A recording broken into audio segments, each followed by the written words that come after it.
Cheska's point of view. Arcelia, ano bang magandang regalo kay Kent? Tanong ko sa aking kaibigan sa kabilang linya. May suggestion ka ba? Mahilig si Kent sa mga sapatos for basketball. Bilhan mo kaya ng Jordans. Tingin ko naman marami ka nang naipon dyan sa Dubai. Puro kasi mga peke mga nabibili niya rito. Ani Arcelia sa kabilang linya. Mahal yung ganung sapatos pero sige, itatry ko siyang bilhan. Ani ko. Kamusta na ba siya dyan? Nakausap mo ba siya? Ilang araw ko na kasi siyang hindi nakakausap. Palaging busy ang phone kapag tatawagan ko. Hindi. Hindi ko siya nakakausap, Cheska. Busy rin kasi ako Alam mo naman, graduating na ako sa college, right? Oo nga pala. Pasensya na sa istorbo At saka salamat din sa suggestion mo. O sige na, Cheska. Bye. At ibinaba na ni Arcelia ang tawag. Ako nga pala si Cheska de la Vega. Isa akong OFW dito sa Dubai. At uuwi na ako ngayong week.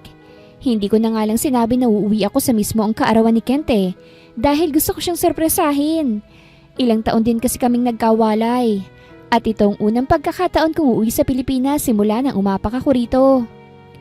Bumili ako ng mga chocolates para may maibigay ako sa Pilipinas.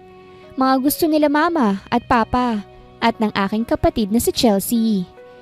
Nang makauwi na ako sa Pilipinas, ay tumawag ako kay Ken through video call. Gabi na at tahimik ang background niya kaya't na-excite ako sa gagawin ko. Hello love, sagot ni Ken sa kabilang linya. Happy birthday love, bati ko sa kanya. Ang tanda mo na. Humalakhak si Kent sa kabilang linya. Hindi naman. Salamat. Sana nandito ka sa birthday ko. Miss na kita Miss na rin naman kita, Kent. Konting tiis na lang at magkakasama na uli tayo. Ani ko. I love you, Kent. Aral mabuti ha. I love you too, love. Yung allowance ko ba, kailan mo ipapadala? Napangiti ako. Magte-text na lang ako sa'yo, okay? Okay, love. O sige ibababa ko na muna ito. May tinatapos kasi ako na project dito sa bahay. O sige, love. Fighting O sige, bye. Niyakap ko ang cellphone ko nang ibinaba ni Kent ang tawag. Siya talagang lakas ko habang nasa Dubai ako at nakikipagsapalaran. Kapag naririnig ko ang boses niya, nawawala ang pagod ko. Lalo na kapag may I love you sa bawat tawag. Ako ang nagpapaaral kay Kent. Tutol nga sila mama dun dahil may magulang naman daw si Kent pero sabi ko, kakayod ako para sa kanila at kay Kent. Kaya wala silang nagawa. Hanggang high school lang kasi ang natapos ko dahil maaga akong namulat sa kahirapan at nag-abroad agad nang mag-college na si Kent. Ngayong nandito na ako sa perlas ng silanganan, sorpresahin ko siya sa birthday niya at babawi ng maraming beses sa kanya. Sakay lang ng taxi ay dumiretso ako sa bahay niya dala ang cake na binili ko sa mall. Madilim ang bahay ni Kent nang dumating ako kaya't nagtaka ko. Umalis ba siya? Huminga ako ng malalim saka pinihit ang pinto. Napasinghap ako nang makita na hindi ito lock, kaya't napangiti ako. Nandito nga siya, baka nakalimutan niya lang mag-lock. Kaya naman inilabas ko ang lighter ko at sinindihan ng kandila sa cake ni Kent. Matapos kong masindihan ng kandila sa cake, ay maingat akong pumasok sa loob ng bahay ni Kent at maingat na umapak. Maliit lang naman ang bahay ni Kent dahil siya lang naman mag-isa rito.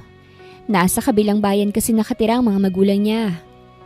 Habang papalapit ako sa kwarto niya, natigilan ako nang may marinig ako na kakaiba. Parang may tumatalon sa isang kutsyon o at isang ungol na siyang nagpakaba sa akin. Kent, ang sarap mo! Bilis pa! Bilisan mo! Boses yun ng isang babae. Ang sarap mo, Arcelia! Napaatras ako sa narinig at napasinghap nang marinig kong sunod-sunod nilang ungol. Tuluyan ng tumulo ang luha sa aking mga mata. Anong kababuyan tong naririnig ko ngayon? Unti-unting kumuyom ang kamao ko at tinapangan ko ang aking loob. Mabilis akong pumasok sa kwartong nakabukas at binuksan ang ilaw at doon ko nakumpirma ang aking narinig. Sa mismong harapan ko, nakita kong hubad-hubad sila Kent at Arcilia. Ang boyfriend at ang best friend ko. Cheska!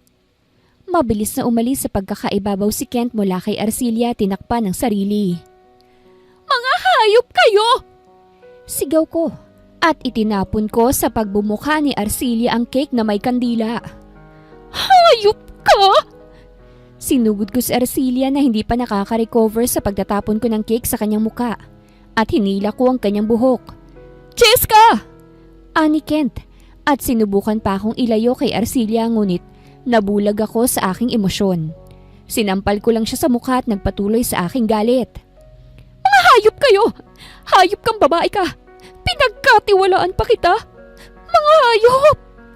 Sigaw ko at malakas na hinila si Arcilia palabas ng kwarto at palabas ng bahay na hubot-hubad. Tama na, Cheska! Tama na! Tama na, please! Iyak ni Arcilia. Lumabas sa mga kapitbahay ni Kent at nagulat sila sa kanilang nasaksihan. Binitawan ko si Arcilia na ngayon ay niyakap ng sarili dahil hubot-hubad siya. Agad siyang dinaluhan ni Kent at tinakpan ng kumot. Natawa lang ako. Wow, Kent! Tumulong muli ang mga luha sa aking mga mata. Grabe ah! Ito na ba yun? Hindi mo namang kailangang hilahin ng ganun si Arcilia, Cheska. Kaibigan mo siya. Wala akong kaibigan na ahas. Pagputol ko sa kanya. Umuwi ako rito para sana sorpresahin ka sa kaarawan mo. Umuwi ako rito dahil hindi ko na matiis ang Dubai dahil miss na kita. Pero ano tong madadatnan ko? Ang boyfriend ko at ang best friend ko. Putik na yan. Best friend ko pa talaga ah. Sinubukang lumapit sa akin ni Ken pero umatras ako at umiling sa kanya. Huwag kang lumapit sa akin. Ani ko. Nakakadiri ka, Ken. Nakakadiri kayo. Mga traidor kayo. Iyak lang ang tanging narinig ko kay Arcilia habang nakayakap sa kumot.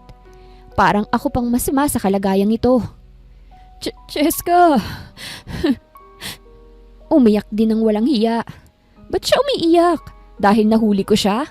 Nahuli ko siya sa kalandian nilang dalawa ni Arcilia. Kailan pa to, Kent, ha? Kailan pa? Umiiyak kong tanong. Kailan niyo pa ako nawalang hiya ng best friend ko? Hindi sumagot si Kent at yumuko lamang. Sagutin niyo ako! Kailan pa ito, ha? Kailan niyo pa ako niloloko? Sagutin niyo ako! Sigaw ko.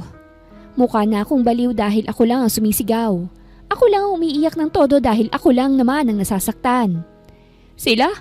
Umiiyak sila ngayon dahil nahuli ko sila at nabiti ng kanilang masarap na hapunan. Kailan pa to? Umaming kayo. Kailan pa? Tanong kong muli at halos mapaluhod na sa lupa dahil sa panghihina ng aking mga tuhod. Sagutin niyo ako. 2 taon na. Sagot ni Kent. Pero wala kaming relasyon ni Arcilia, Cheska. Lumapit si Kent sa akin. Sa kama lang kami may relasyon. Sinampal ko siya sa pisngi kaya't natigilan siya sa pagsasalita.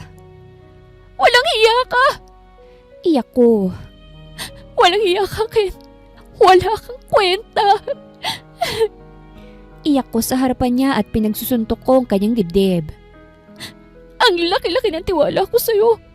Akala ko hindi ka katulad ng ibang lalaki. Pero pinatunayan mo ngayon na parehas ka lang nila. Na isa ka sa kanila, Kent. Dapat sinabi mo na noon pa na ang kaibigan ko palang gusto mo. Nang hindi na sana ako magsasayang pa ng oras sa'yo. Cheska, magsama kayong dalawa. Mga traidor, mga walang kwenta. Sigaw ko saka ako tumakbo palayo sa kanila. Cheska! Sinubukan akong habulin ni Kent ngunit tinawag siya ni Arcilia na iyak ng iyak. At kung papipiliin siya sa aming dalawa, alam ko natalo ako dahil mas matagal niyang nakasama si Arcilia. Hindi ako umuwi sa bahay. Ako lang yata ang OFW na hindi nagpaalam na umuwi at hindi rin umuwi. Nandito ako ngayon sa isang bridge. Sobrang lamig at nililipad ang aking mahabang buhok. Blanko ang aking isipan na tulala sa kawalan. Yung luha ko tuyong-tuyo na rin at wala na yatang ilalabas pa. Hindi ko na kaya itong nararamdaman ko. Ang bigat-bigat na. Grabe. Akala ko si Kent nang para sa akin dahil sobrang seryoso ko sa kanya. To the point na halos isakripisyo ko ng lahat para sa kanya. Ngayong niloko niya ako. Hindi ko alam kung may mukha pa ba akong ihaharap sa pamilya ko. Na minsan ko na ring tinalikuran dahil sa pagmamahal ko kay Kent. Ngayong sinampal ako ng karma, wala na yata akong lakas upang mabuhay pa. Grabing pag-ibig. Ganito ba talaga kasakit? Parang namatayan na wala naman. Dobleng sakit dahil tinraidor ako ng tanging kaibigan ko. Sana ako nito? Uuwi pa kaya ako? O tatalo na labang sa bridge na ito para matapos ng lahat? Yun ang nasa isip ko habang nakapikit. Ang tapusin ng lahat ng sakit. Red's point of view. Sir Red, nasan ka po? Hinihintay ka ni Miss Kayla. Ani sa akin ang aking sekretary na si Julius. Sabihin mo na umuwi na ako. Wika ko habang nagdadrive. Maulan kaya't medyo traffic. Hala sir, baka magalit yun sir. Nangako ka pa naman ng date sa kanya tapos hindi mo na naman pala susiputin. Problemadong sabi ng sekretary ko. Hindi ako nangako sa kanya, si mama ang nangako sa kanya. Masakit ang ulo ko Julius, kaya't ikaw nang bahala riyan. Ani ko. Pero sir, bye. Ibinaba ko ng tawag saka inilagay sa dashboard ang aking phone. I want to go home because I want to rest. Daming trabaho this past few days at kailangan na kailangan kong magpahinga. Kasalukuyan akong nagdadrive patungo sa condo unit ko pero medyo traffic. Kaya't medyo mabagal ang usad ko. Nang madaanan ng sasakyan ko ang isang bridge ay natigilan ako nang makitang isang babaeng nakatayo roon. Umawang ang labi ko't biglang kinabahan. What is she doing? Nakaspread pa ang kanyang mga kamay. May plano ba siyang tumalon? Hininto ko ang aking sasakyan sa gilid at saka lumabas dalang payong. Akmang tatawagin ko sana ang babae kaso bumaba siya sa pinapatungan niya. At nang makita ko ang kanyang muka, wala itong kabuhay-buhay. Mugtong-mugtong mga mata at mukhang nawawalan na ng pag-asa sa buhay. Nang mapatingin siya sa akin ay natigilan ako. Mapakla siya ng umiti bago umikot ang mga mata niya't natumba. Mabuti at mabilis akong nakalapit sa kanya. Kaya hindi siya tuluyang bumagsak sa sahig. Dinala kong walang malay na babae sa aking kondo. At doon, nagpatulong ako sa babaeng kapitbahay ko na bihisan siya. At ako naman ang naglagay ng towel sa kanyang noo. Nilalagnat ang babae at halatang halata sa kanyang mukhang pagod at sakit. Bakit ka umiiyak? Sino bang iniiyakan mo? Malaya akong napagmasdan ng kanyang mukha. Maganda siya. Yun ang unang napansin ko. Kung hindi siya ordinaryong tao, pwede siyang maging artista sa mga Korean novela. Cheska's point of view. Nagising ako sa isang hindi pamilyar na kwarto. Masakit ang ulo ko at ang bigat ng pakiramdam ko. Nasaan ako? Nagpalingaling ako at una kong napansin ang kagandahan ng kwarto. Hindi naman siguro ito hotel na pinag-iistayan ko, right? Bumukas ang pinto ng kwarto at iniluwa roon ng isang gwapong lalaki na nakaroba lamang. Biglang naglakbay ang aking isipan sa nakita. Good morning, gising ka na pala. Mabilis akong bumangon paupo at niyakap ang aking sarili. Sino ka? At bakit ako nandito? May ginawa ka ba sa akin? Tiningnan ko ang damit ko at namilog ang mata ko nang makita na hindi na ito yung suot ko kagabi. Anong ginawa mo sa akin? Easy woman, wala akong ginawa sa'yo. Sinungaling! Sigaw ko at mas lalo lamang akong nataranta. Bakit ka nakaroba kung ganon? At paanong nag-ibang damit ko? Nakita kita sa bridge. Paliwanag ng lalaki. Dinala lang kita rito at nagpatulong sa kapitbahay ko na babae. Wala akong nakita sa'yo. So calm down. Mukhang totoo naman ang sinabi niya dahil seryoso naman ang kanyang boses. Bukod ron, nakuha niya ang atensyon ko. Nakita niya ako sa bridge. Nakita niya bang pag-iyak ko? Kumuyom ang kamao ko nang maalala ko na naman ang nakita ko kagabi. Ang ahas kong kaibigan at ang makatikong boyfriend. Wala sa sariling tumulo ang luha sa aking mga mata. Ngunit agad ko yung pinunasan. Nakita ko ang taranta sa lalaking nakaroba at binaba ang dala niyang tasa. Hey, don't cry. Promise wala akong ginawa sa'yo. Nakita lang talaga kita sa bridge. Anya at tumabi sa akin para patahanin ako. Kung balak mong tumalon, wag mong balakin. Masasayang lang ang buhay mo. Marami pa namang nagmamahal sa iyo eh. Kumurot ang puso ko. Marami nga ba talaga? Kung marami, madali lang sana ako makakauwi sa pamilya ko. Hindi nga nila alam na nandito ako sa Pilipinas. Nakakapangsisi. Mas pinili ko ang lalaking wala namang kasiguraduhan at posible kang saktan. Nilaban ko siya sa pamilya ko pero ito ang isinukli niya sa 6 na taon naming relasyon. Ang lokohin ako. Here. Kinuha niya ang palad ko at may inilapag siya ron.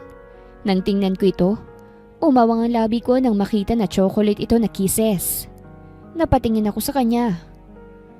Don't cry, You'll be fine.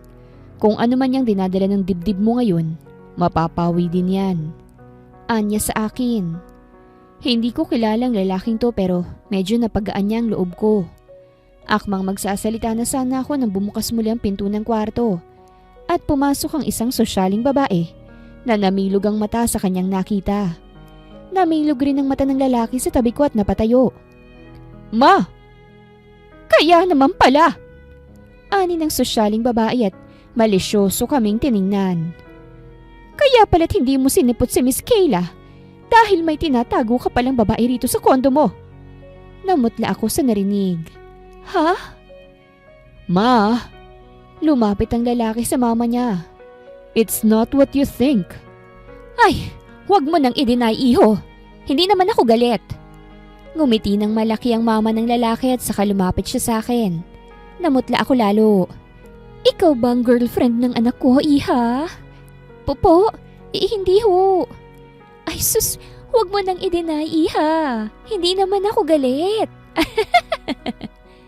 Humalakhak ang sosyaling babae at saka ngumisi ng malaki sa amin.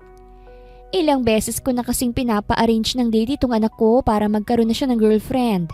Pero hindi na pala kailangan dahil naririto ka na pala. Ma! Anong ginagawa ninyo? Tanong niya pat mas lalo pang naging malisyosa ang reaksyon. Huwag ninyong sabihin na you spent the night together? Ma, hindi po. Nako, huwag mo nang i-deny, iho, ha? Kitang-kita naman sa roba mo eh. Ani ng sosyaling babae at saka kumindat sa akin. Sana, makabuo agad kayo, ha? Para panatag ng loob ko. Alam nyo kasi matagal ko nang inaasam-asam na magkaroon ng apo eh. Dahil itong anak ko na lang hindi nag-aasaw sa kanilang magpipinsan. Hindi po kami subok kong pagpapaliwanag. Wala pong nangyari sa amin at hindi ko po siya boyfriend. Pero bingi yata ang sosyaling babae dahil nagpatuloy lamang siya sa kanyang ilusyon at walang pinakinggan sa aming dalawa. Hanggang sa umalis na ito nang may tumawag sa cellphone. Hindi kami nabigyan ng pagkakataong magpaliwanag. Kaya naman ay problemado ang lalaki. Ayos ka lang ba? Tanong ko sa kanya. Pasensya na ha. Sabihin mo na lang sa mama mo na hindi totoo yun. Bumaba na ako sa kama. Maraming salamat sa pagtulong sa akin. Kailangan ko nang bumalik eh. Naiwan ko yung mga gamit ko sa bahay ng ex ko. Napalunok ako. At uuwi na ako sa amin. Ihahatid na kita. Hindi na. Tanggi ko. Sakto na itong ginawa mong pagtulong sa akin. Baka may gagawin ka pa eh. No, I insist. Alam ko na hindi ka pa totally healed. Allow me to drive you home. Wala naman akong trabaho ngayon. Wika ng lalaki saka lumabas sa kwarto. Wala akong magawa kung hindi ang pumayag sa gusto niya. Nauna kaming nagtungo sa bahay ni Kent. Hindi ako lumabas dahil nagpresenta si Red na siya na ang kukuha sa mga gamit ko. Pero wala si Kent doon pero hindi naman nakalakang bahay. Kaya't nakuha ko pa rin ang maleta ko. Galing ka bang ibang bansa? Tanong niya habang nagmamaneho patungo sa aming bahay. Oo, kagatlabi kong sabi habang nakatingin sa may bintana. Dumating ako kahapon eh. Para sana sorpresahin ang boyfriend ko. Nakikinig lang siya sa akin. Pero ako paling nasorpresa. Natawa ako at hindi ko hinayaan na lumuha ulit. Ang lupit ng buhay. He cheated on you? Derechahan niyang tanong sa akin na siyang ikinakirot ng puso ko. Bumalik kasi ang sakit. Palaging bumabalik sa isipan ko ang imahe na yon. Ang eksena kung saan nakapatong ang boyfriend ko sa kaibigan ko. Oo, garalgal kong pagkasabi. Ang boyfriend ko at ang kaibigan ko. Sa gilid ng mata ko'y nakita ko na humigpit ang hawak niya sa manibela niya. Naisip ko nga rin talaga na tumalon. Pag-amin ko. Pero hindi ko kaya eh. Ang dami ko pang hindi naaabot sa buhay. Hindi mo kailangang sayangin ang buhay mo dahil lang sa walang kwentang lalaki, Miss Cheska. Wika ng lalaki kaya't napatingin ako sa kanya. Marami pa dyan. Hindi ka mauubusan. Tumango ako at saka napabuga na lamang ng hangin. Hinatid nga niya ako sa bahay at gulat na gulat ang aking pamilya sa pagdating ko. Umuwi ka na pala? Bakit naman hindi ka nagsabi? Tanong agad ni Mama at inilipat ang tingin sa kasama ko. Sino ito? Bagong boyfriend mo? Pinalitan mo na bang pangit mong boyfriend? Ma, nagpunta yun dito kanina. Baka hindi pa yun nakalalayo. Hinahanap ka niya sa amin eh. Malay ko ba kung nasan ka eh, hindi ka naman nagsabing uuwi ka. Papasensya na ho. Bahagya akong yumuko bago inilipat ang tingin ko kay Red. Maraming salamat sa paghatid ah. Ngumiti siya sa akin at nakita ang dimples niya sa pagngiti niya. Walang anuman, aalis na ako. Cheska! Cheska! Namilog ang mata ko nang marinig ko ang boses ni Kent. Hindi pa man nakakaalis si Red, ay sinuntok na ito ni Kent. Kumulo ang dugo ko sa kanyang ginawa't agad na pumagitna. Sino itong tarantadong to ha? Galit na sigaw ni Kent. Ito bang bago mo, Cheska? Galit na galit ka kagabi pero ngayon may bago ka na? O baka naman eh, dalawa kami. Sinampal ko siya ng malakas. Ang kapal na mukha mong ipasa sa akin ng kasalanan mong hayop ka. Sigaw ko. Umalis ka na rito, Kent, bago pa tuluyang magdilim ang paningin ko. Nagulat ako nang bigla siyang lumuhod sa harapan ko. Cheska, patawarin mo na ako. Yung nakita mo kagabi, birthday ko kasi. Ani Kent, hindi ko naman sinasadya yun. Lasing lang ako. Wala akong pakialam kung lasing ka lang o hindi. Asik ko. Break na tayo, Kent. Namilog ang mata niya at hinawakan ng kamay ko. Bakit ka makikipag-break? Dahil ba may iba ka na? Baliw ka ba? Talagang yan ang dinadahilan mo, Kent? Bakit parang nag-iinerte ka na para bang wala kang ginawang kababuyang kagabi? Na para bang hindi mo kinakama ang best friend ko? Abay, hayop na yan ah! Narinig kong sambit ng aking papa.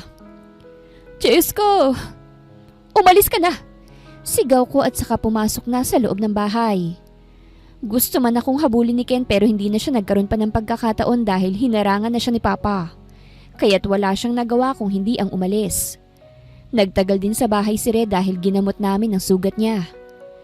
Naku, sayang naman ang mukha mo't na-black ayan pa ng pangit na yon. Ani Mama matapos gamutin ang sugat ni Red na malapit sa mata niya. Mag-file ka ng kaso, iho, nang sa kulungan siya magtatapos ng kanyang pag-aaral. It's alright, thank you. Ani Red sabay tingin sa akin. Ayos ka lang ba? Tumango ako. Oo, pasensya na't nadamay ka ah. It's alright.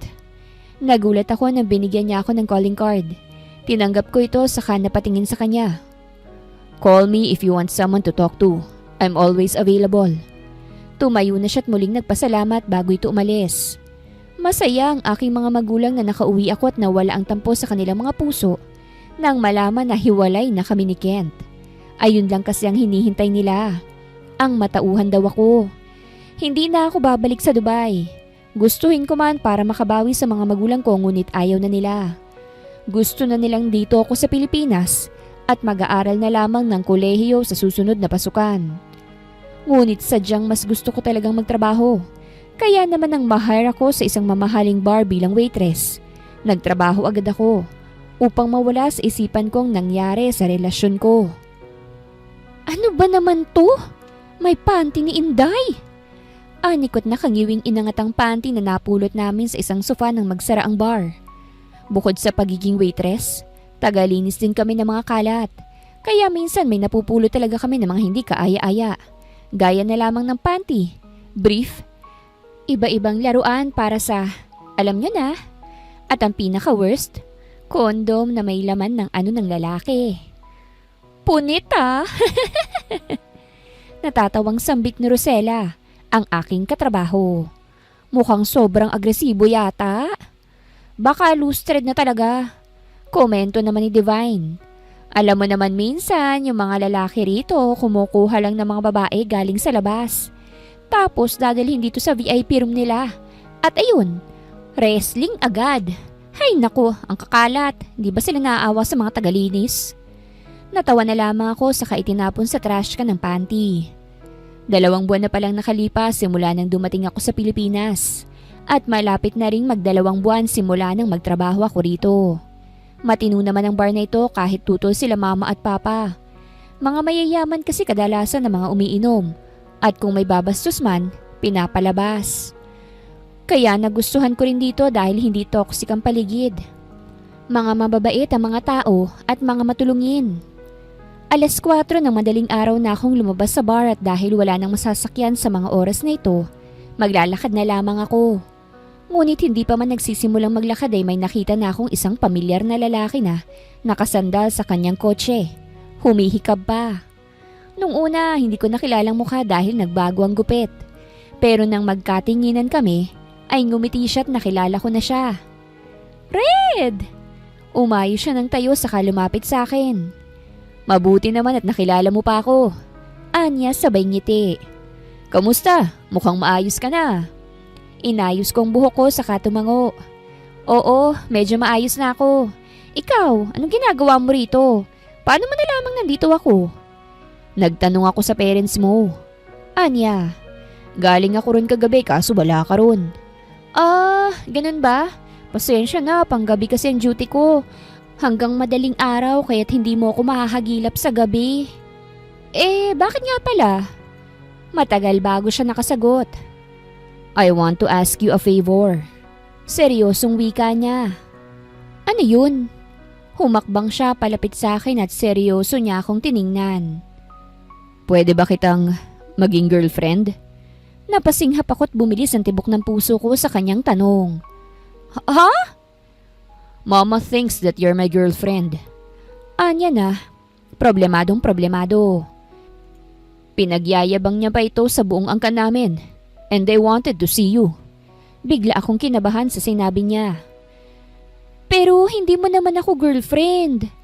Awkward kong pagkasabi. 'Di ba? Pwede naman yung itanggi. Kapag itatanggi ko yun, hahanapan na naman ako ng bago ni Mama. And I am tired. Miss Cheska, nagulat ako nang hawakan niyang kamay ko. Please, this is just a one-day favor. Pagkatapos ng isang araw na yon, sasabihin ko na lang na nag-break na tayo. Alright? Pero kasi... Please? Nagpapi eyes na siya. Please, my lovely Cheska. My lovely Cheska? Isang araw lang at sasabihin ko agad na nag-break na tayo. Sambit niyang muli. Kung trabahong iniisip mo, I'll pay you a double. Just be my girlfriend for a day. Alright? Sumang-ayon ako sa gusto ni Red. Ang hirap din kasing tumanggi lalo na't siya yun. Kaya't nagpaalam ako sa boss ko sa bar na absent ako ng isang araw dahil may pupuntahan lang ako. Ito ang isusuot mo. Wika ni Red sabay pakita sa nakahanger na dress sa kondo niya. Si Mamang pumili niyan. She's so excited to meet you again. Namangha ako sa dress na ipinakita sa akin ni Red. Kulay-pula ito at sexy na sexy. Tube ang kanyang design kaya't expose na expose ang collarbone ko niyan. Ang ganda. Kinuha ko ito sa hanger saka itinapat sa katawan ko nang tumingin ako sa salamin. Bagay kaya to sa akin? Tumingin sa akin si Red sa salamin saka tumango. Yes, it suits you. Maganda ka eh. Natigilan ako lalo na nang umiti siya sa akin. Red. Kinagat kong ibabang labi ko. Guwapo ka rin naman. Nang tingnan ko siya hindi na matanggal ang ngisi sa kanyang labi at ako rin. Hindi ko alam pero ang sarap niyang kasama kahit kakikilala ko pa lang sa kanya. Nagpunta kami sa isang hotel kung saan nagtipon-tipon ng kanyang pamilya. Kinakabahan nga ako dahil hindi ako sanay sa ganitong sosyalan. Ngayon lang yata ako nagmukhang tao sa suot ko na ito. Para akong nag-ibang tao eh. Kaya nang makarating kami ay halos himatayin na ako nang makita ko ang buong angkan niya sa isang restaurant. Halos lahat sila'y nakatingin sa amin. Nakangiti. OMG! You're here, Iha! Kinuha ko ng mama ni Red palayo kay Red at saka hinila ko patungo sa mga bisita. Eto nga pala yung sinasabi ko sa inyo, ang girlfriend ng anak ko na si Red. Tumikim si Red sa gilid at nagmano sa mga tito at tita niya. Ang ganda mo naman, Iha! Ani ng babae na mukhang hindi nalalayo sa edad ng mama ni Red. Mabuti naman at may girlfriend ng anak mo. Ang akala namin tatanda siyang binata sa sobrang workaholic. Hindi no, tinatago niya lang sa akin. Mabuti na nga lang at bumisita ako sa condo unit niya. At doon ko nasaksihan ang kanilang pag-iibigan. Napangiwi ako sa madramang sinabi ng mama ni Red. Patatagalin pa ba yan?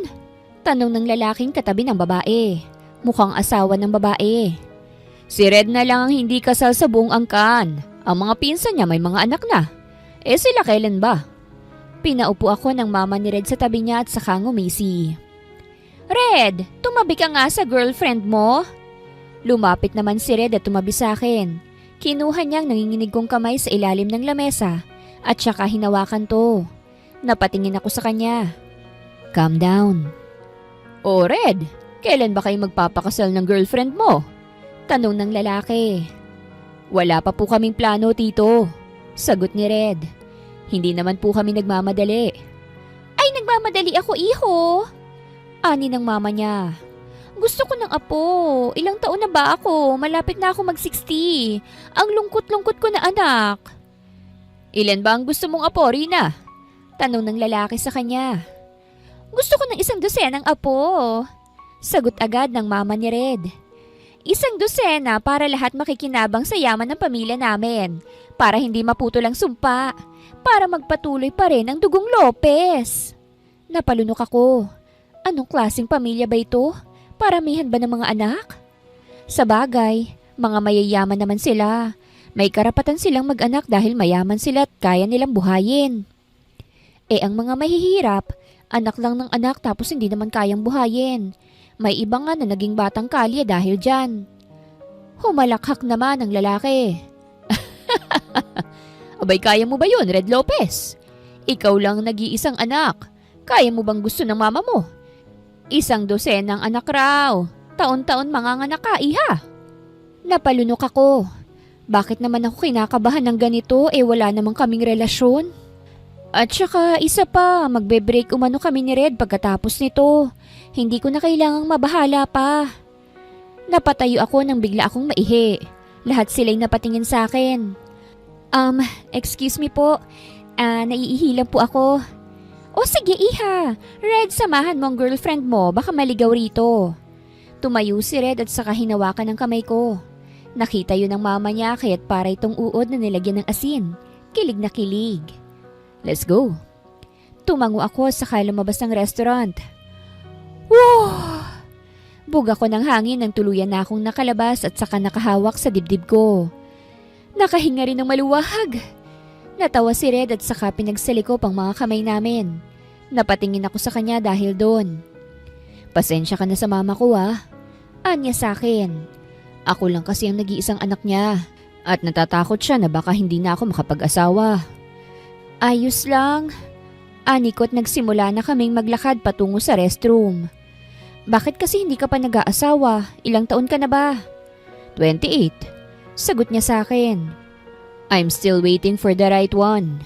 Naku, good luck dyan ha. Sana hindi ka talaga tatandang binata. Natatawang wika ako saka pumasok na sa restroom para umihi. Matapos kong umihi ay nagtungo muna ako sa restroom para mag-retouch.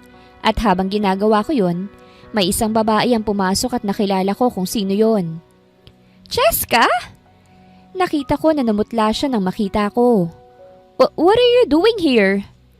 Arcelia. Malamig kong sambit sa kanyang pangalan at pinasadahan ko siya ng tingin. Nakikipag-date, ikaw? Nawala ang putla sa kanyang labi nang marinig ang sagot ko. Nakikipag-date? Hindi niya yata nagustuhan ng narinig. Hindi mo na ba talaga babalikan si Kent? Natawa ko. Bakit ko babalikan? Inagaw mo na nga, hindi ba? Nagtikiman pa nga kayo eh. Nagsisisi na si Kent sa ginawa niya, Cheska. At ako, nadala lang kami ng kalasingan. Pwede ba? Huwag na nating pag-usapan ng kababuyan nyo. Gaya ng sabi ko, may kadate ako ngayon. I am moving on, Arcilia. Kaya wala na akong pakialam kung anong gagawin nyo ni Kent. Aalis na sana ako ngunit hinawakan niya ang braso ko. Ano ba? Hindi. Hindi makakagraduate si Kent. Wika niya.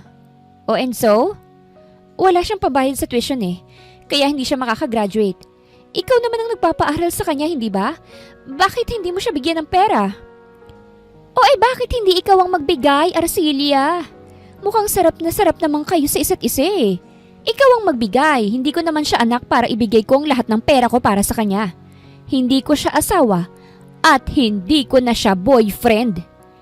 Iwinakli ko ang kamay niya at saka lumabas na sa restroom. Paglabas ko, nakita ko agad si Red na naghihintay. Agad ko siyang nilapitan at hinawakan sa braso. What's wrong? Tanong niya. Bumalik na tayo? Saad ko't hihilahin ko na sana siya nang makita ko naman si Kent. Gosh! Bakit siya nandito? Nag-date ba sila ni Arcilia? Cheska! Napasinghap ako't hindi alam ang gagawin. Bakit ba sa lahat ng pagkakataon ngayon pa? Ang kapal ng mga mukha nila. Cheska! Nilingon ko si Red at nakita ko na umigting ang panga niya habang nakitang papalapit si Kent sa amin. Hinawakan ko ang baba ni Red kaya't nagulat siyang napatingin sa akin. Favor lang. Ani ko. Halos desperada na. What is it? Tumingkayad ako para maabot ko siya at hinalikan ko siya sa labi. At pumikit. Narinig kong pagsinghap ni Kent mula sa malayo. Nang akmang hihiwalay na sana ako sa halik, hinapit naman ako ni Red at sinandal sa pader at sinuklian ang aking halik. Bumilis ang tibok ng puso ko dahil sa naglalaban naming mga labi. Hindi ko alam pero nadala ko.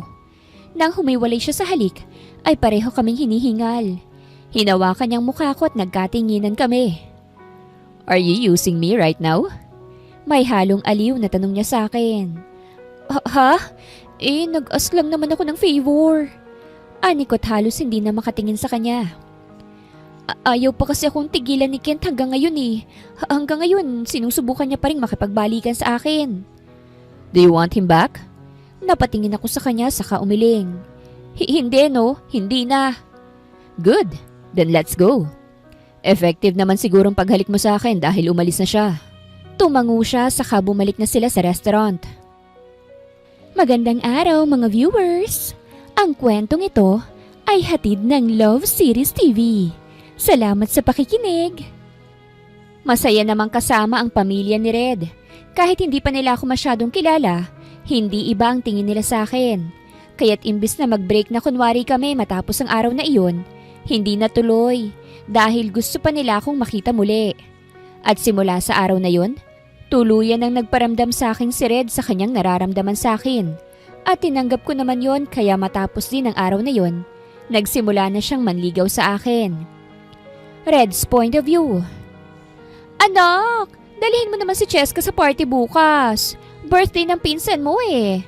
Saad ni mama sa akin nang umuwi ako sa bahay. Yes ma, pupunta nga ako sa kanila ngayon eh. Ani ko habang inaayos ang sarili ko sa harapan ng salamin. Ngumiti si mama sa akin. Grabe anak, ito talagang gusto kong makita sa iyo eh. Nakangiti at in love na in love. Hay salamat, hindi mo na ako tinatakot. Salamat din ma. Hindi ka katulad noon sa mga palabas na matapobreng magulang. Ani ko. Nahihiya nga si Cheska minsan dahil hindi raw siya katulad natin. Baka daw mag-ibang tingin ninyo sa kanya.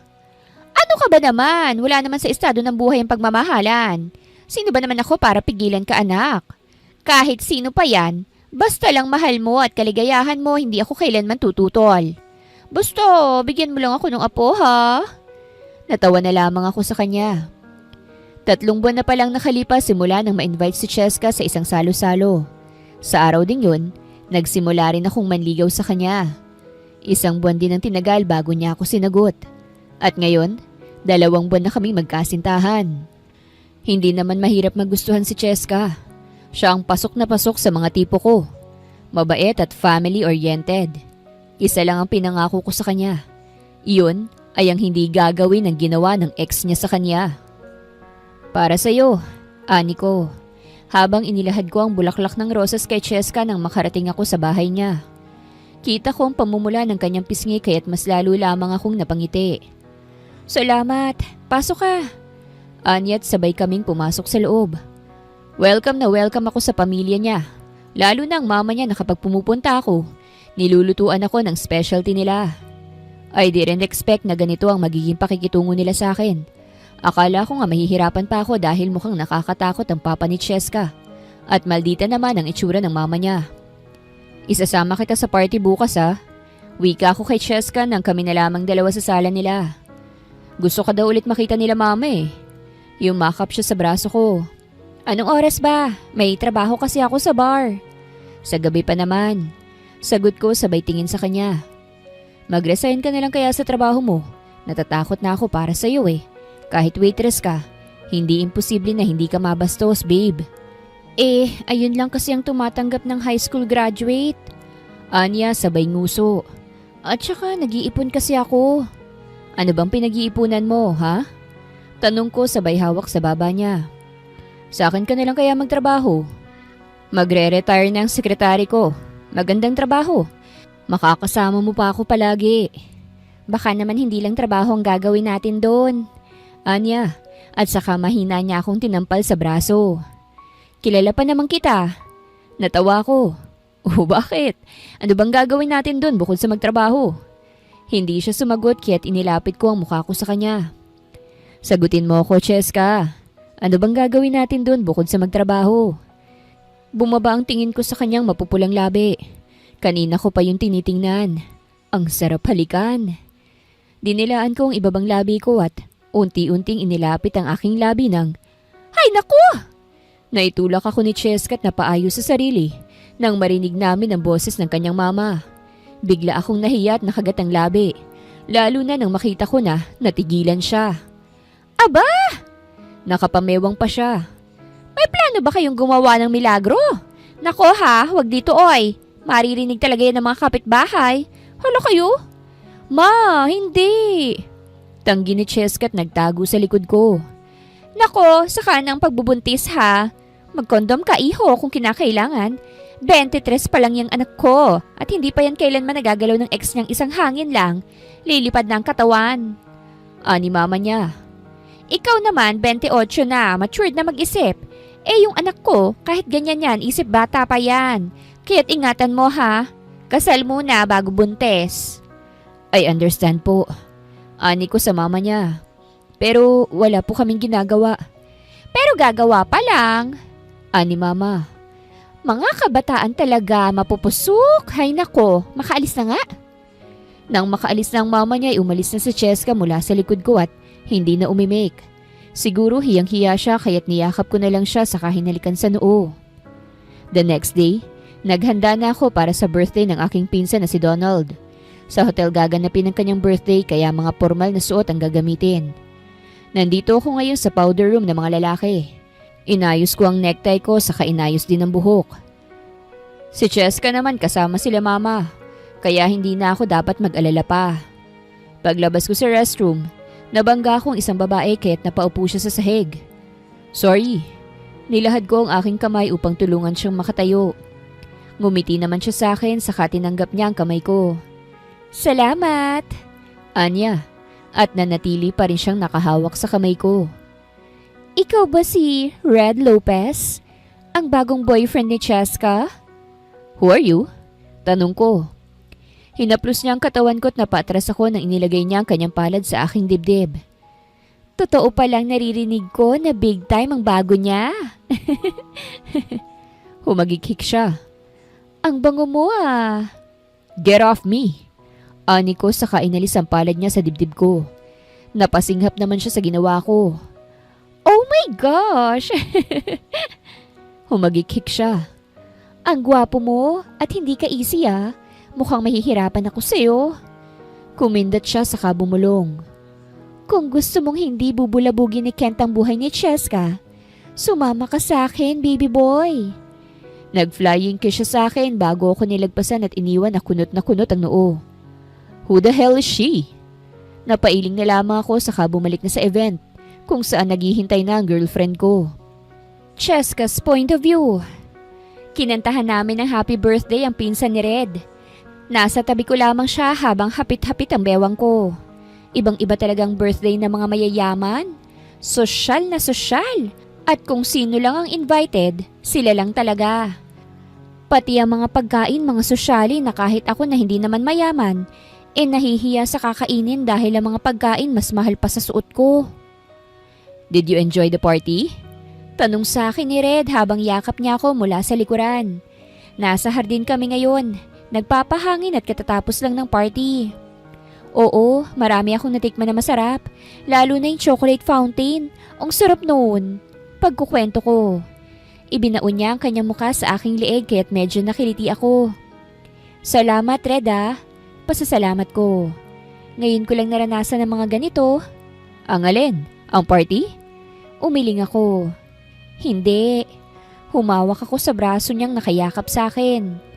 Yung ganito. Ang sweet-sweet mo sa akin na kailanman ay hindi ko naranasan kay Kent. Siguro dahil mga bata pa kami noon pero first time ko sa lahat ng ito, Red. Pinaharap niya ako sa kanya at inilagay ko ang kamay ko sa likod ng kanyang leeg.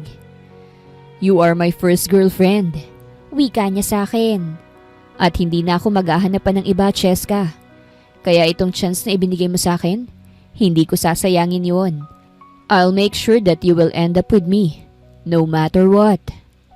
Pinagtagpo niya ang aming mga noo at akmang hahalikan na sana ako nang biglang tumunog ang phone niya. Tumikhim ako at bahagyang nahiya. Sagutin mo muna. Ngumuso ako. Sinagot ni Red ang tawag. Yes, Donald? Now? Alright. Okay, I'll go. Wait, okay? Ibinaba ni Red ang tawag at saka ako tiningnan. Babalik lang ako sa loob saglit. May sasabihin sa Donald eh. Personal daw. Let's go? Maghihintay na lang ako sa iyo rito. Magpapahangin lang ako saglit. Are you sure? Malamig dito sa labas. Niyakap ko ang sarili ko. Ayos lang naman, wala namang lamok eh. Hindi na siya nagsalita ngunit hinubad niya ang kanyang coat at saka inilagay sa akin. Ayan, para hindi na malamig. Babalik ako agad ha? Saglit lang to. Tumango ako at pumikit na lang nang halikan niya ako sa labi. Nang bumalik na sa hotel si Red, habang ako ay naupo sa bench, tumingala ako upang makita mga bituin sa langit. Ngayon lang ako nakaramdam ng kaginhawahan. Ngayon lang ako nakaramdam ng assurance sa mga yakap at halik pa lang ni Red. Idagdag pa ang pamilya niya na tanggap ako. Kahit hindi ako katulad nila na may kaya sa buhay at may narating. Cheska. Binaling ko ang tingin ko sa tumawag sa pangalan ko at napatayo ako nang makita ko ang isang tao na hindi ko inaasahan. Kent? Nandito ka rin pala. Tama nga sa Ercilia. Nandito ka. Anong ginagawa mo rito? Tanong ko.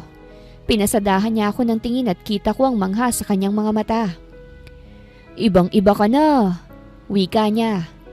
Para ka ng mayaman. Ang sexy mo at mas lalong gumanda. Bakit ka ba nandito? Kinabahan ako. Malibang bisitahin kong ex ko?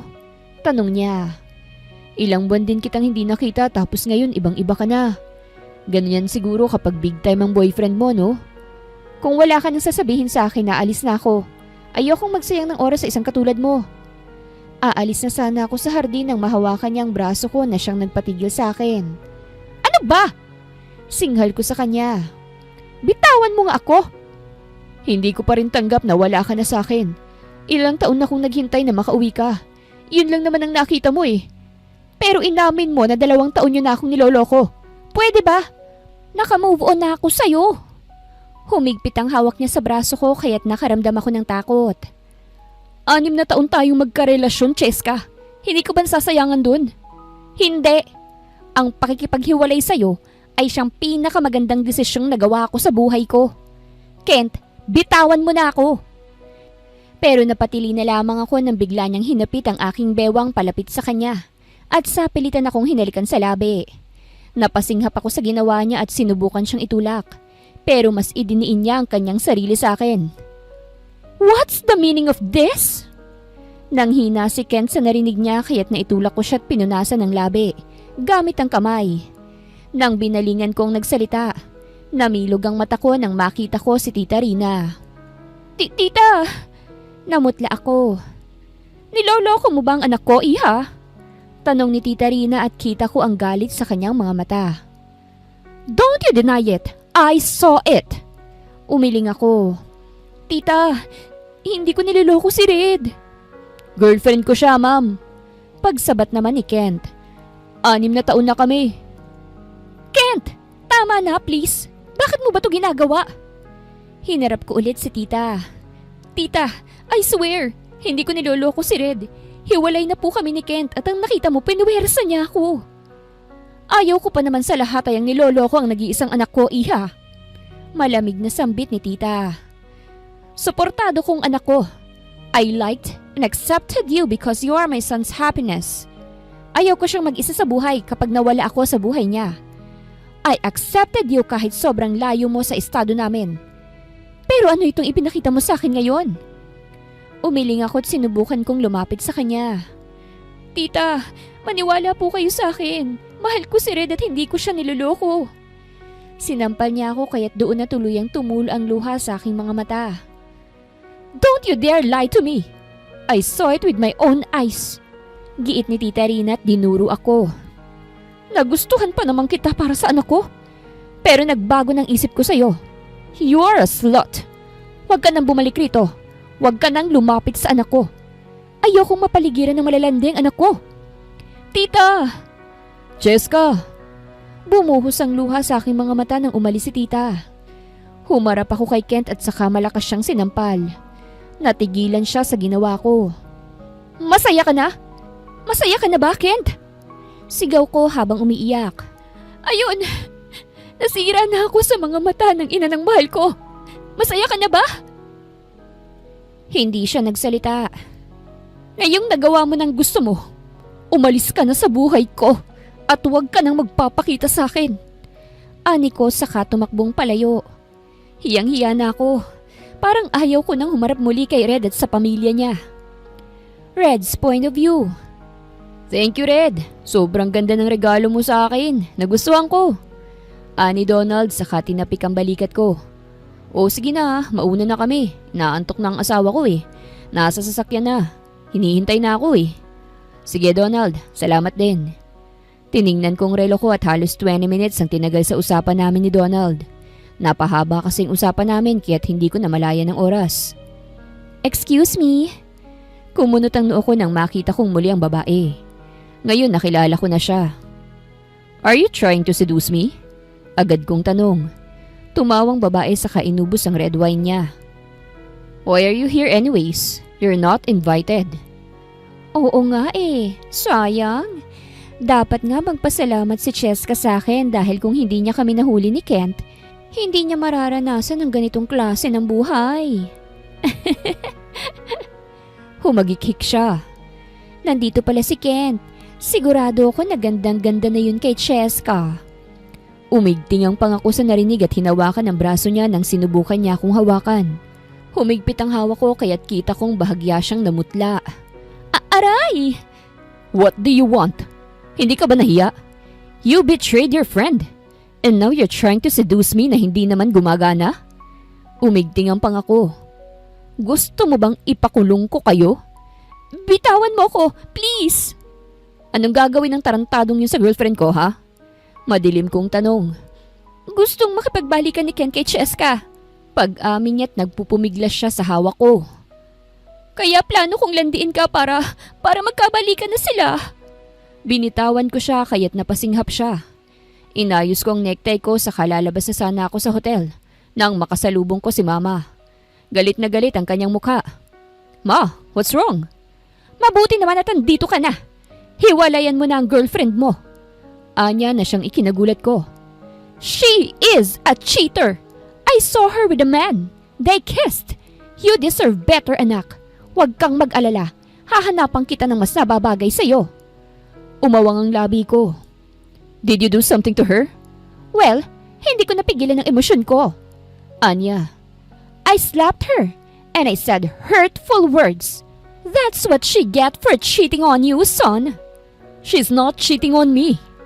Giit ko't bumilis ang tibok ng puso ko sa kaba. Ano sinabi mo sa kanya? Anak, why are you defending her? Hindi mo nakita pero nakita ko. You don't know anything, ma. Sana lang hindi mo sa kanya sinabing hiwalayan ako. Namutla si mama sa sinabi ko. Anak! Sir? Sir Red! Nakita ko ang pagtakbo ng aking sekretary na si Julius patungo sa akin. Pati ang ibang tao sa hotel sa entrance ay napatingin na sa amin. Julius, what's wrong? Kunot noong tanong ko. Sir! Pinagpapawisan niyang sabi. Si Ma'am Cheska ho. Namutla ako. Why? Ano nangyari sa kanya? Nabangga ng sasakyan si Ma'am Cheska, sir. Saglit na tumigil ang mundo ko sa aking narinig. Marami pang sinabi si Julius ngunit hindi ko na yun pinakinggan. Tumakbo na ako palabas at nakita ko na ang kararating lang na ambulansya sa isang kalsada. At doon, nakita ko ang duguan at walang malay na si Cheska. Nanghina ako sa aking nakita. Hindi kalayuan sa akin ay nakatulala na si Kent. Pati siya'y nagulat sa nakita. Anong ginawa niya? Tumakbo ko patungo sa girlfriend ko at maraming dugo ang kumalat sa sahig. Oh my gosh! Reaksyon ni mama. Sinubukan kong lumapit kay Cheska ngunit pinagbawalan ako dahil ang mga nurse at doktor lang ang pwede. Kinuha na siya at inilagay sa ambulansya. At ang nakasagasa, todo piglas habang nakaposas. Wala akong kasalanan, sir. Bigla lang siyang tumawid eh. Hindi ko kasalanan yun, sir. Sigaw ng lalaking nakasagasa. Sir! Anak! Napahawak sa braso ko si mama. Bumalik ang tingin ko kay Kent at nang magkatinginan kami, kita ko ang takot sa mukha niya. Lumapit ako at narinig ko ang pagtawag ni mama sa pangalan ko. What did you do to my girlfriend? Galit kong tanong sabay kwelyo sa kanya. Ha? Tell me. Hinabol mo ba siya, ha? Where's your freaking shame, you piece of shit? Hinawakan niyang kamay kong nakakwelyo sa kanya. Hindi ko naman sinasadya eh. Sinubukan ko lang siyang habulin pero hindi ko akalain na mangyayari yun. Tumulo ang luha sa kanyang mga mata. Mahal ko si Cheska. Huli ka na. She's mine now. At hindi mo na dapat ginugulo ang buhay ng babaeng niloko mo. At itinula ko na siya. Anak! Leave me alone, ma. Pagputol ko sa kanya, tumulo na ang luha sa mga mata ko. Kailangan ako ng girlfriend ko ngayon.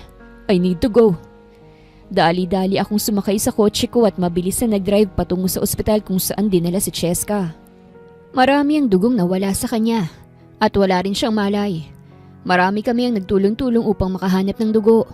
Kasama na rin ang mama ko na siyang guilty sa pangyayari. Pero wala nang oras para magsisihan. Lahat ay hindi inaasahan ang nangyari. Kaya't ang magagawa na lamang namin is to save her. Red, maraming salamat talaga. Iyak na pasasalamat ng mama ni Cheska sa akin. Kung hindi dahil sa'yo, hindi namin alam kung saan kami kukuha ng dugo. Napakabuti mo sa anak namin. Iyon ang sinabi niya sa akin matapos i-anunsyo ng doktor na maayos na ang kalagayan ni Cheska. Halos lumuhod sa harapan ko ang mama niya pero pinigilan ko siya. Mahal na mahal ko pong anak niyo. Wika ko. Kaya't gagawin ko talagang lahat para lang po mailigtas siya. Napahagulgol na ang mama ni Cheska at saka yumakap na sa akin. Napapikit na rin ako at dinama ang kanyang yakap. Ma! Gising na po si ate! Maligayang sambit ng kapatid na babae ni Cheska na si Chelsea. Kitang-kita ko ang saya sa kanyang mukha nang i-anunsyo niya yon. Kumala sa yakap si tita at mabilis na pumasok sa kwarto. Napangiti na lamang ako nang marinig ko ang kanilang iyakan sa loob. Nakahinga ko ng maluwag. Damn Cheska, tinakot mo ko. Anak! Napatingin ako kay mama. Ma, umayos ako sa aking pagtayo. Bumaba ang tingin ko sa kanyang dala. Basket ito na may mga lamang prutas. Gising na ba siya? Tanong niya at kinagat ang ibabang labi. Gusto ko sana itong ibigay eh. Peace offering. I felt guilty, anak. I'm so sorry. Nag-conclude kagad ako. Tinapik ko ang balikat ni Mama. Gising na po siya. You can give it to her pagkatapos nilang mag-usap sa loob. Tumango si Mama saka napabugan ng hangin. Everything went well. Nakita ko na muli ang babaeng mahal ko. Healthy and doing well. Nag-usap na rin sila ni Mama at nagkabati na rin sila. Masaya akong nakikita siyang balik na sa normal at nakangiti. I will make sure na hindi na muling mapapawi ang ngiti na yun sa piling ko. Cheska's point of view. Open your mouth please. Pakiusap ni Red sa akin habang sinusubukan niya akong subuan. Kaya ko naman, Red. Wika ko. Ako na. Aagawin ko sana ang hawak niyang kutsara ngunit inilayo niya ito sa akin at saka ninakawan ako ng halik sa labi. Nasa ospital pa ako ngayon at lalabas na bukas dahil tuluyan na akong naging maayos. Hindi rin nakulong ang nakasagasa sa akin dahil hindi naman niya kasalanan. Ako yung tumawi dahil hinahabol ako ni Kent. No, I'm going to feed you. Minsan lang to. Pagbigyan mo na ako. Wika niya, sabay nguso. Please, babe. Bumuntong hininga ako. Ay, sige na nga, makulit ka eh. Ngumiti siya at saka sinubuan ako. Wow, ang sarap ah. Saan mo nabili? Sumimangot siya. Niluto ko yan. Wow talaga? Hindi halata ah. At sinubuan muli ako. Marunong akong magluto. Pasado na ba ako para maging future husband mo? Ha? San ba tutungo ang relasyon natin, Cheska? Alam kong hindi pa tayo masyadong matagal pero sigurado na ako sa'yo. Kaya ang tanong, pasado na ba ako upang maging asawa mo? Tumango ako. Oo. Masarap kang magluto eh. Tumikhim siya. Masarap din naman ang nagluto. Natawa ako sa sinabi niya at saka mahina siyang sinapak. Kinabukasan ay naghanda na kami paglabas sa ospital. Habang iniimpake ni Mama ang mga gamit ko, biglang pumasok si Papa at sinabi na, nandito sila Kent at Arcilia. Anong ginagawa nila rito? Tanong ko. Gusto ko raw nilang makausap. Wika ni Papa. Ayoko nga sana dahil baka ayaw mo. Pero sabi nila last na ito. Hindi na raw sila manggugulo sa buhay mo. Bumuntong hininga ako. Ay, okay sige, papasukin mo po sila, Papa. Anak! Protesta ni Mama. Baka kung ano na namang gawin yan sa'yo. Bahala na ma, gusto ko na rin matapos ang lahat ng ito eh. Gusto ko nang mag-move forward sa buhay ko. At kapag hindi naging malinaw ang lahat, hindi kami uusad. Nagtagal ang tingin sa akin ni Mama bago siya bumuntong hininga. At tumango na lang. O sige, pero huli na yan ha. Ayoko nang magkaroon ka pa muli ng koneksyon sa mga taong yan. Ani Mama at hinila na si Chelsea. Lumabas muna tayo. Paglabas nila Mama, Papa at Chelsea ay siyang pagpasok naman ng dalawang taong naging importante sa buhay ko. Pareho silang nakayukot, halos hindi na sila tumitingin sa akin. Napabuga ako ng hangin. Yuyuko na lang ba kayo palagi? Napasinghap sila at unang nag-angat ng tingin sa akin si Arcilia. Cheska! Kinagat niya ang ibabang labi niya at nagbaba muli ng tingin. Sorry. Sa katagang yun ay parang hinaplos ang matigas kong puso sa kanila. Kasi iyon lang naman talaga ang hinihintay ko the whole time. Ang kanilang sinserong sorry. Sorry kasi naging masama akong kaibigan. Sinira akong tiwala mo sa akin. Sunod-sunod niyang nasabi at nag-angat ng tingin sa akin. Wala na akong ibang sasabihin dahil inaamin ko ang pagkakamali ko at nagsisisi ako, Cheska. Tumango ako. Sapat na yung narinig ko upang mabawasan ang bigat na nararamdaman ko sa aking dibdib. Cheska. Napasinghap ako nang si Kent naman ang nagsalita at nag-angat siya ng tingin sa akin. I'm sorry for hurting you. For not being a good boyfriend. For cheating on you. Anya sa sinserong boses. Minahal kita at lahat ng ipinakita ko sa iyo noon ay totoo. Sorry kasi nadala ako sa mga bagay na hindi dapat gawin. Sorry dahil nasira ako ang tiwala mo sa akin. I'm sorry, Cheska. Tuluyan ng tumulo ang luha sa aking mga mata. Sa ilang buwan kong pagtitiis kahit nahilom na ang sugat sa aking puso, kulang pa rin talaga para makausad sa buhay.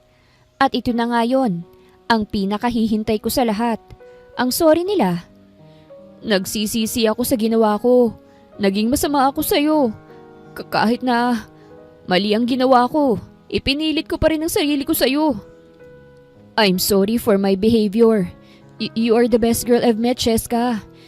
And now, I'm finally letting you go. Thank you and I'm sorry. Nabasag ang boses ni Ken sa huli niyang sinabi. Tumango ako at pinalis ko ang luha na tumulo sa aking mga mata at saka bumuga ng hangin. Yun lang ang gusto kong marinig sa inyong dalawa, ani ko, at saka ngumiti sa kanila. Salamat, gumaan ang puso ko. At sorry din sa mga nasabi at nagawa ko noong galit ako. Cheska, nandito na ang kotse ng boyfriend mo. Alika na. Bago nangyari ang lahat ng yon, kayo ang pinakamalapit sa puso ko bukod sa pamilya ko. Anak! Opo ma! Sagot ko at tumingin muli sa kanila. Aalis na ako Sana magkaroon kayo ng pagkakataon na patawarin ang mga sarili nyo. Gaya ng pagpapatawad ko sa sarili ko. Paalam. At lumabas ako sa kwarto ng ospital na magaan ang pakiramdam sa dibdib. Hindi naman ako pakipot na tao. Isang sorry lang basta sincero. Ayos lang sa akin. Pero hindi ibig sabihin nun ay napapatawad ko na sila. Hindi naman kasi yun ganun kadali. Lalo na't marami ang nasira. Isa na ron ang tiwala. Pagkalabas ko sa ospital ay nakita ko ang Red na naghihintay sa akin sa labas ng kanyang kotse. Natigilan ako sa paglalakad at napatitig sa kanya. This man in front of me right now is the man that I love. To be in love once again is a risk. Lalo na kung galing sa napakasakit na ending ang unang relasyon. Hindi ko nga akalain na kaya ko pa palang magmahal muli pagkatapos kay Kent. Sa tagal ng relasyon namin, hindi ko na naisip na magmamahal pa ng iba. Pero sadyang bilog ang mundo. Kahit gaano pa katagal ang relasyon, may mangyayari pa talaga. At iyon nga, dumating si Red Lopez sa buhay ko. Para siyang pinadala ng tadhana sa akin. Parang regalo siya mula sa sakit. Parang pinaranas mo na sa akin kung paanong masaktan sa pag-ibig bago ibigay sa akin ang tunay na pag-ibig. Red! Tawag ko sa kanya at tumakbo palapit sa kanya. Nang makalapit ay agad ko siyang niyakap at saka hinalikan sa labi. Ngumiti naman siya sa akin.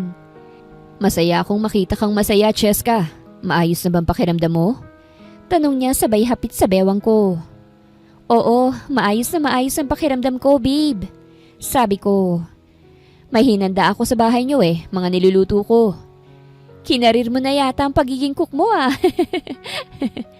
Pasado na ba sa pagiging asawa mo?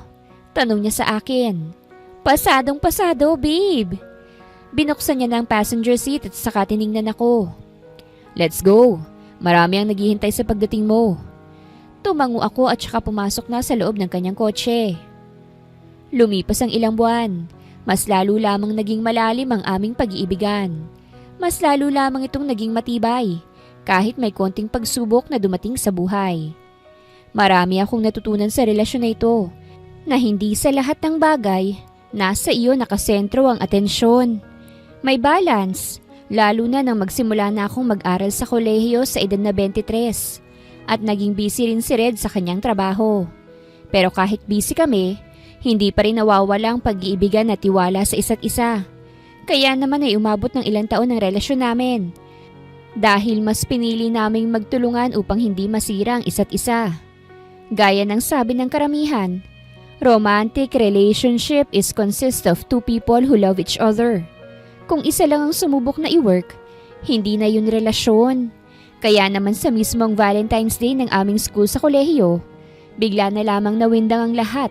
Lalo na nang mag-propose sa gitna ng oval ang aking pinakamamahal na si Red. Nakaluhod siya sa harapan ko habang may singsing na kumikinang sa isang maliit na box. Red! Pumula ang buong mukha ko kasabay ng pagtulo ng luha ko. Sigurado ka na ba sa akin? I'm always sure about you, Cheska. Wika niya habang nakatingala sa akin. I am sure about you. Ikaw ang gusto kong maging ina ng dosenang apo ni Mama. Natawa naman ako sa sinabi niya at narinig ko ang tilian ng mga estudyanteng nakapalibot sa amin. Grabe naman, bakit dito pa? Pulang-pula ang mukha ko. Dahil gusto kong malaman nila na akin ka na. Third year college ka na. 1 taon na lang at gagraduate ka na. But I can't wait any longer, Cheska. I want everyone to know that you're mine. So, will you marry me? Oo na yan! Oo na yan! Chant ng mga estudyante. Pinalis ko ang luha sa aking mata saka inilahad sa kanya ang kaliwang kamay ko. Sino ba ako para humindi sa'yo, Red? Tanong ko. Oo, pakakasalan kita. Pakakasalan kita, Red Lopez. Matapos kong sabihin yun, ay tumayo si Red mula sa pagkakaluhod at niyakap ako. Kasabay ng pagyakap niya sa akin ay ang paghulog ng petals galing sa ibabaw. May helicopter na dumaan at inihuhulog ang mga iyon. Goodness, I can't believe it. Bumuga siya ng hangin at nakita kong nanginginig ang kanyang kamay. Habang isinusuot sa dali nang maisuot na niya sa akin ng singsing ay hinawakan niyang mukha ko at pinagtagpo ang mga noo namin.